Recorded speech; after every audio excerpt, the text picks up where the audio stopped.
জানিয়ে দেব সর্বশেষ আপডেট বাংলা সংবাদের শুরুতেই শিরোনাম। সাবেক তথ্যমন্ত্রী ও বর্তমান পররাষ্ট্রমন্ত্রী হাসান মাহমুদের ভয়ঙ্কর অপকর্ম ফাঁস। তারিন মাহিয়া মাহি সহ অনেক অভিনেত্রীরা লিপ্ত হাসান মাহমুদের রাতের পাখি অপকর্ম আড়াল করতে স্ত্রীর নামে গড়েছেন সম্পদের পাহাড়। থাকছে বিস্তারিত রিপোর্টে। এবং সর্বশেষ জানাবো, দীর্ঘ 15 বছরের মাফিয়া প্রধানমন্ত্রী শেখ হাসিনার মানবাধিকার লঙ্ঘন নিয়ে একযোগে বিবৃতি দিয়েছেন আন্তর্জাতিক মানবাধিকার সংগঠনগুলো। এতক্ষণ শুনছিলেন সংবাদ শিরোনাম, এখন থাকছে বিস্তারিত। বিশ্ব বেয়াদব পররাষ্ট্রমন্ত্রী হাসান মাহমুদের ভয়ঙ্কর অপকর্মের প্রথম পর্ব। হাসান মাহমুদ একজন প্রতারক ও ধান্দাবাজ ব্যক্তি। তার বাবা মুক্তিযোদ্ধা ছিলেন না, অথচ তিনি জোরপূর্বক ক্ষমতার অপপ্রয়োগ ঘটিয়ে তাকে মুক্তিযোদ্ধার তালিকায় অন্তর্ভুক্ত করেন। হাসান মাহমুদের ভাই খালেদ মাহমুদের মালিকানাধীন 21 পত্রিকাতে হাসান মাহমুদের বাবা সম্পর্কে লেখা হয়, চট্টগ্রামে খ্যাতিমান আইনজীবী প্রয়াত নুরুসফা তালুকদার জ্যেষ্ঠ সন্তান হাসান মাহমুদের জন্ম 1963 সালে 5 জুন চট্টগ্রামে। তার বাবা চট্টগ্রাম আইনজীবী সমিতির সভাপতি এবং 2 মেয়াদে বৃহত্তর চট্টগ্রামের পাবলিক প্রসিকিউটর ছিলেন।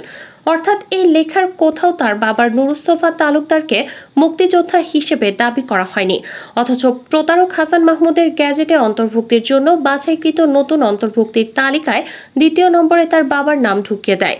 ভুয়া মুক্তিযোদ্ধার এই তালিকায় হাসান মাহমুদ কৌশলে তার বাবার নাম ঢুকিয়ে দিয়ে ভেবেছেন কেউ হয়তো জানবে না।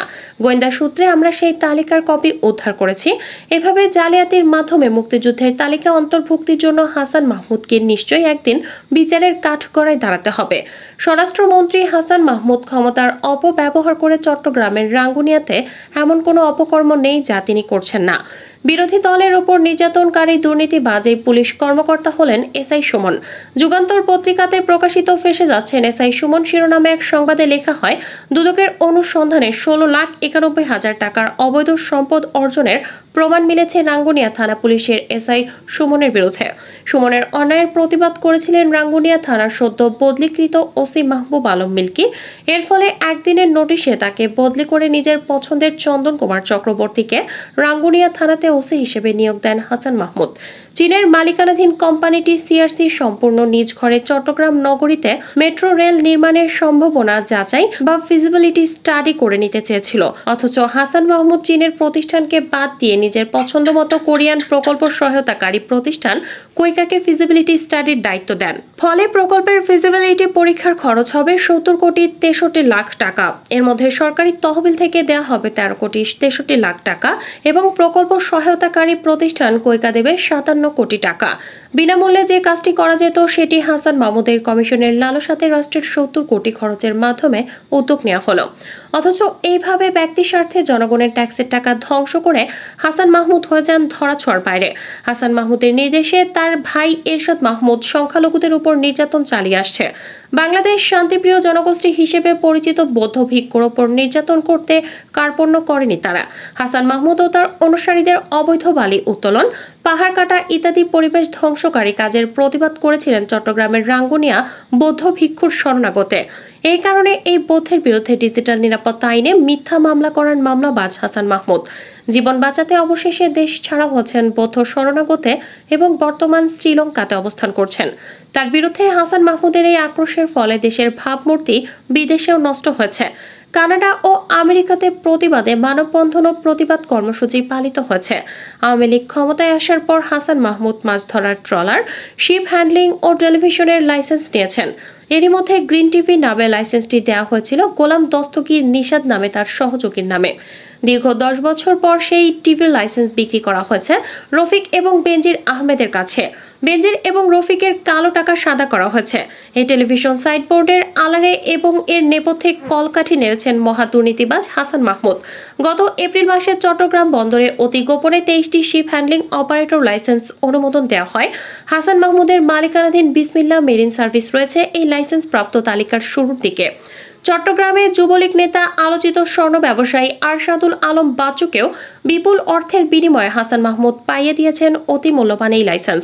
হাসান মাহমুদ তার এলাকাতে অর্থাৎ চট্টগ্রামের রাঙ্গুনিয়ায় সংখ্যালঘু সম্প্রদায় বিশেষ করে বৌদ্ধ সম্প্রদায়ের উপর নির্যাতনের স্টিম রোলার চালিয়েছেন। এছাড়াও অনলাইন টিভির অনুমোদন বাণিজ্যের অভিযোগ রয়েছে হাসান মাহমুদের বিরুদ্ধে। চট্টগ্রাম CHD নিউজ 24 নামের অনলাইন টিভিতে অনুমোদন দিয়েছেন তিনি। পেশাদার সাংবাদিকবিহীন এই প্রতিষ্ঠানটি মূলত চাঁদা তোলার দোকান এবং এই চাঁদার ভাগ পান স্বয়ং হাসান মাহমুদ। পত্রিকার নিবন্ধন নিয়ে হাসান মাহমুদ ঘুষ বাণিজ্যে বাধা দেওয়ার কারণে তথ্য ও সম্প্রচার মন্ত্রণালয়ের সচিব মকবুল হোসেনকে চাকরির মেয়াদ শেষ হওয়ার 1 বছর পূর্বেই হাসান মাহমুদ তাকে অবসরে পাঠান। দুর্নীতিবাজ হাসান মাহমুদের আর্থিক দুর্নীতির বিষয়টি নগ্নভাবে আমাদের সামনে ধরা পড়েছিল 22 ডিসেম্বর 2013 সালে প্রকাশিত দৈনিক ইনকিলাব পত্রিকায় প্রকাশিত এক রিপোর্ট থেকে জানা যায় হাসান মাহমুদের স্ত্রী রোহান ফাতেমা 2008 সালে ছিলেন গৃহিণী এবং তার সম্পদের পরিমাণ ছিল মাত্র 60,000 টাকা। অথচ 2013 সালে হাসান মাহমুদের নির্বাচনী হলফনামাতে তার স্ত্রীর সম্পদের পরিমাণ দেখানো হয় 14,74,00,000 টাকা, যা 2008 সালের তুলনায় 2013 সালে হাসান মাহমুদের সম্পদের পরিমাণ বেড়েছে 2,290 গুণ বেশি। এত অস্বাভাবিক আয় বৃদ্ধির বিষয়টি প্রমাণ করে হাসান মাহমুদ কত টাকা দুর্নীতিগ্রস্ত একজন মানুষ। দুর্নীতিবাজ হাসান মাহমুদ নারীলোভী ব্যক্তি হিসেবেও সুপরিচিত। অভিনেত্রী তারিনের সাথে তার অনৈতিক সম্পর্কের বিষয়টি অনেকটাই ওপেন সিক্রেট হিসেবে পরিচিত। ঢাকা 10 আসন থেকে আওয়ামী লীগের মনোনয়ন পাইয়ে দিতে হাসান মাহমুদ ব্যাপক তদবির করেছিলেন, যদিও তার সেই প্রচেষ্টা শেষ পর্যন্ত সফল হয়নি। হাসান মাহমুদের বিশ্বস্ত সহযোগী হলেও আওয়ামী লীগের প্রচার ও প্রকাশনা কমিটির উপকমিটির সদস্য রাসেল।